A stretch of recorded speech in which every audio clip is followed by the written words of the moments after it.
दूर किसी जंगल में रानी नाम की एक चिड़िया अपने पति और अपने दो बच्चों के साथ रहती थी। उसका परिवार बहुत सुखी था। रानी के पति का सिर्फ एक ही काम था, दिन निकलते ही घोंसले से बाहर जाना और शाम होते ही अनाज लेकर घर वापस आना। फिर एक दिन, चलो रानी, सवेरा होने वाला है। मैं चलता हूँ। तब तक तुम बच्चों का ख्याल रखना। अगर मैं लौट कर ना आऊँ तो तुम्हें ही बच्चों का ख्याल रखना होगा। ऐसा मत कहिए, आप अपना ख्याल रखिए, हम आपका इंतजार करेंगे। टोनी ने बच्चों को गले लगाया। टोनी अनाज की खोज में घर से निकल पड़ा। दिन निकलता गया। रानी और उसके बच्चे टोनी का इंतजार करते रहे। आखिर रात हो गई, पर टोनी घर लौटकर वापस नहीं आया। रानी समझ चुकी थी कि उसके पति को शिकारी पंछियों ने पकड़ लिया होगा। रानी चिड़िया रोने लगती है। अपनी माँ को रोता देख बच्चे भी रोने लगते हैं। माँ, क्या हुआ? तुम रो क्यों रही हो? और पापा अभी तक घर पर वापस क्यों नहीं आए? रानी के बच्चे अभी छोटे थे, इसलिए रानी ने बच्चों को समझाते हुए कहा, अरे बच्चों, कुछ नहीं, रात हो गई है ना, इसलिए तुम्हारे पापा किसी सुरक्षित जगह रुक गए होंगे। जंगल में शिकारी पंछी भी घूमते हैं ना। हे ऊपर वाले, उनको सही सलामत रखना। रोते रोते ही सब सो गए। सवेरा हो गया। सारे पंछी अनाज की खोज में घर से निकलने लगे। आज मुझे ही अनाज लेकर आना होगा, नहीं तो मेरे बच्चों को भूखा ही रहना पड़ेगा। बच्चों, मैं अनाज लेने के लिए बाहर जा रही हूँ। तब तक तुम अपने घोंसले में ही रहना। घोंसले से बाहर मत चले जाना। मैंने तुम्हें जिन शिकारी पंछियों के बारे में बताया है, उनसे बचकर रहना। हाँ मम्मी, हम अपना ख्याल रखेंगे। तुम भी अपना ध्यान रखना। रानी चिड़िया अपने दिल पर पत्थर रखकर अनाज की खोज में निकल पड़ती है। वो चारों ओर खोज कर रही थी, लेकिन उसे कहीं पर भी अनाज के खेत नहीं दिख रहे थे। उसने थोड़ा और आगे जाने का सोचा। उसे कुछ दूरी पर सूखे अनाज के खेत दिखाई दिए। हाँ, चलो, मैं यहाँ से थोड़ा अनाज अपने साथ ले लेती हूँ। इससे मेरे परिवार का कुछ दिनों का प्रबंध तो हो ही जाएगा। वो वहाँ से कुछ अनाज अपने साथ लेकर जाने लगी।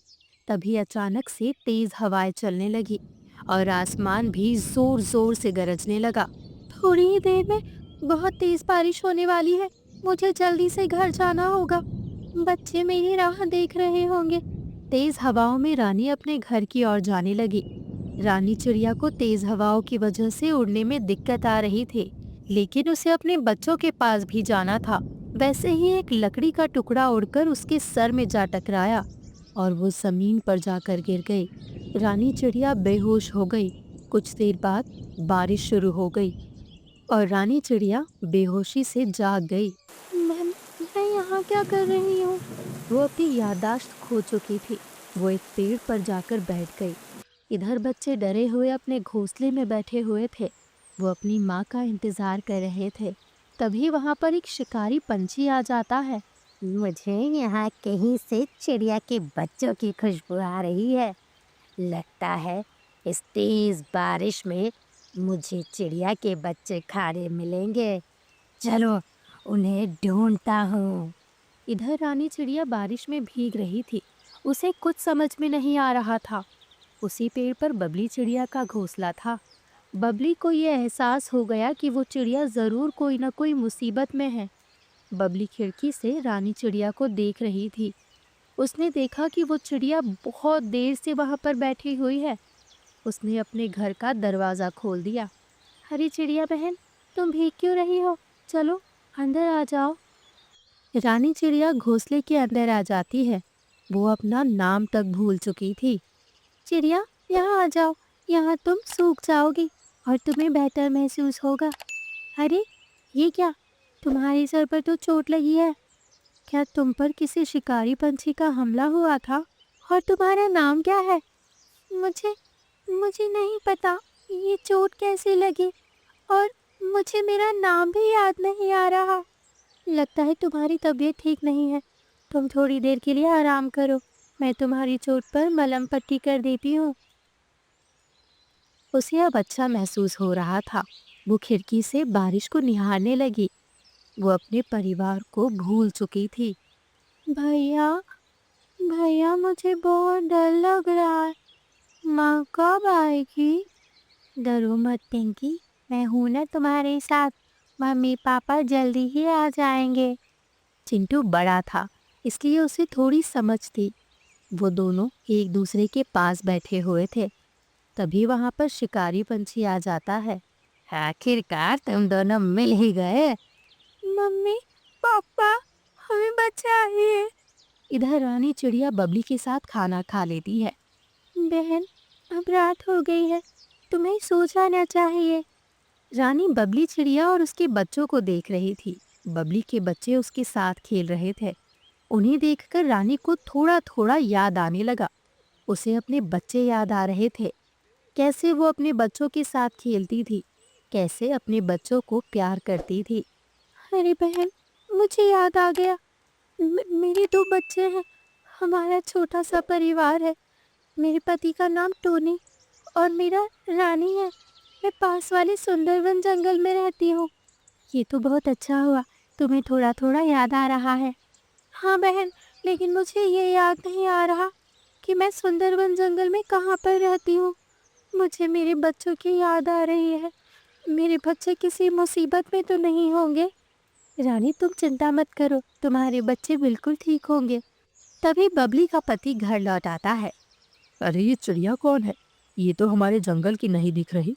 अजी, ये हमारे पास वाले जंगल सुंदरवन जंगल की है।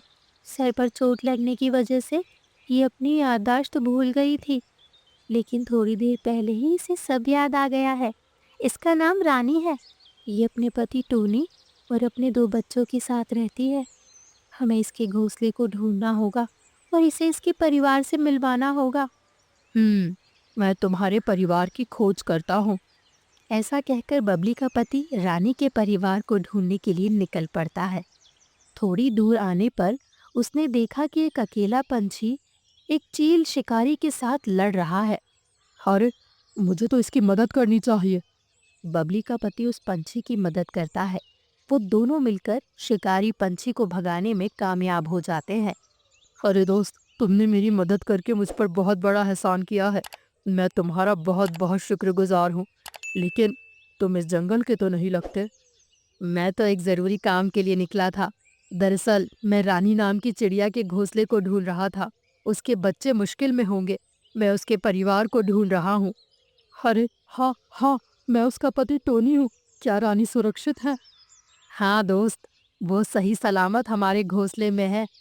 टोनी जल्दी से बच्चों को लेकर बाहर आ गया। बच्चों, तुम्हारी माँ सुरक्षित है।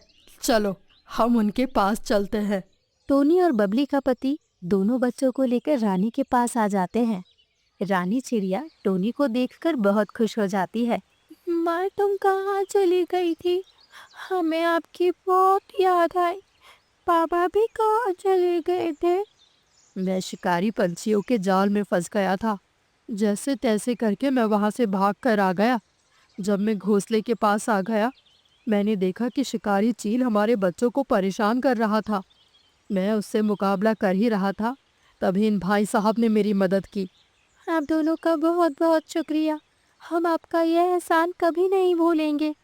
अब आप कहीं पर मत जाइए। आप दोनों हमारे पास वाले पेड़ पर ही घोंसला बना लो। दूसरे दिन रानी और टोनी ने मिलकर एक अच्छा सा घोंसला पास वाले पेड़ पर बना लिया और इस तरह सारे मिलकर खुशी से अपनी जिंदगी बिताने लगे।